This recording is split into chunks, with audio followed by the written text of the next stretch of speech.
Bonjour tout le monde. Alors voici mon petit retour sur la BDB. Une semaine passée dans le camion.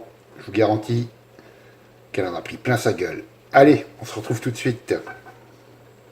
Bande de bâtards, je vous baise moi, ergaise-moi, je veux du baise-moi, je veux être à l'aise moi, on met pas de merguez moi, stage des couilles taise-moi. Bande de bâtards, bande de... Alors on va commencer par la présentation de la box. C'est la BDB. BDB, box de bâtard. Alors le modèle là, c'est pas le PWM, c'est une box en série semi-mécanique. Le switch très agréable.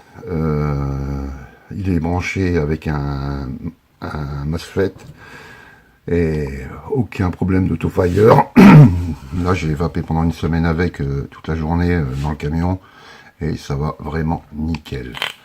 Bon, la box au niveau taille, j'ai pensé beaucoup plus imposante. Bon, c'est-à-dire, voilà, il y a deux accus plus la box, ça fait la taille de à peu près de, ça fait la taille de 3 accus, hein, voilà.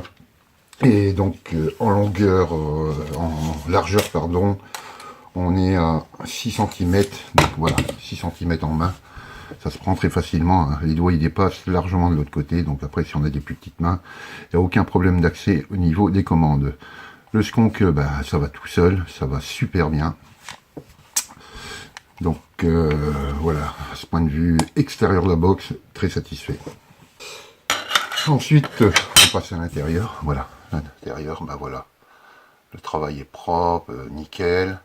Alors au niveau du skunk, on va essayer de voir ça en gros plan. Vous voyez, dès qu'on appuie, et ça monte. Ça monte tout seul. Voilà. Je shoot. Impeccable. Ensuite, pour démonter. I ain't going back.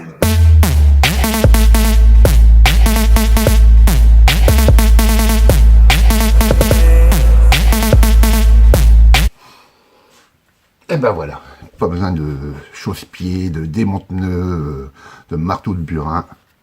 Je vais enlever la bouteille, hop, tout seul. Les accus, pareil, tout seul. Alors, une petite chose, faites gaffe, quand vous enlevez la bouteille, le bouton de skunkage, voilà, il s'en va. Alors, faites attention de ne pas le faire tomber pour éviter de le perdre. Alors, la seule modification que j'ai faite sur cette box, voilà, c'est au niveau du bouton. Voilà, j'ai mis un petit joint, pourquoi? Parce qu'il y a un petit peu de jeu entre la bouteille. Donc, ça faisait du bruit. Donc, ça m'agaçait un petit peu. Donc, simplement en remettant un joint, et voilà, c'est le problème résolu. Ah oui.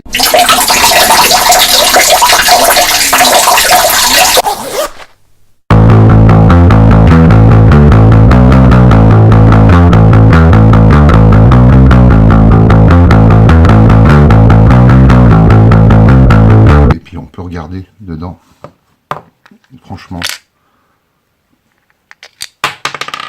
aucune fuite, mais vraiment aucune fuite. Ça, c'est franchement, c'est positif, c'est trop agréable par rapport aux petites box à la lamelle de merde là. Donc voilà. Je vais remettre mes accus, mais avant tout, je tenais à dire, les légendes qu'on a fait sur les box en série, tout ça c'est de la connerie. Pourquoi? Parce que regardez, vous voyez, je mets mon plus en haut, voilà, je vais faire exprès une inversion de polarité, donc je mets le plus là en haut aussi, et puis je vais shooter. Ah merde, il n'y a rien qui se passe. Donc voilà, par rapport à une parallèle, le souci de l'inversion des polarités, il est réglé. Ensuite, l'autre point qu'il y a de bien aussi, c'est qu'on n'est pas obligé de descendre les résistances très bas. Là, on tourne à 0,30, 0,40, c'est très bien, ça shoot à mort. Voilà, hein, c'est l'idéal.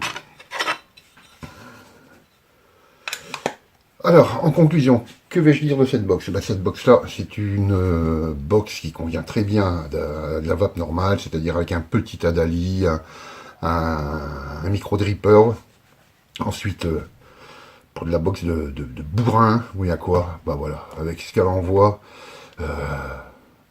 c'est une machine à...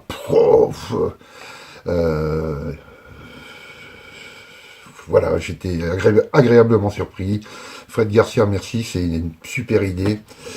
Et puis, démonstration en image, voilà. Sur ce, je ne l'ai pas fait trop long parce que j'ai horreur de ça. Je vous souhaite une bonne fin de week-end. Allez, au revoir.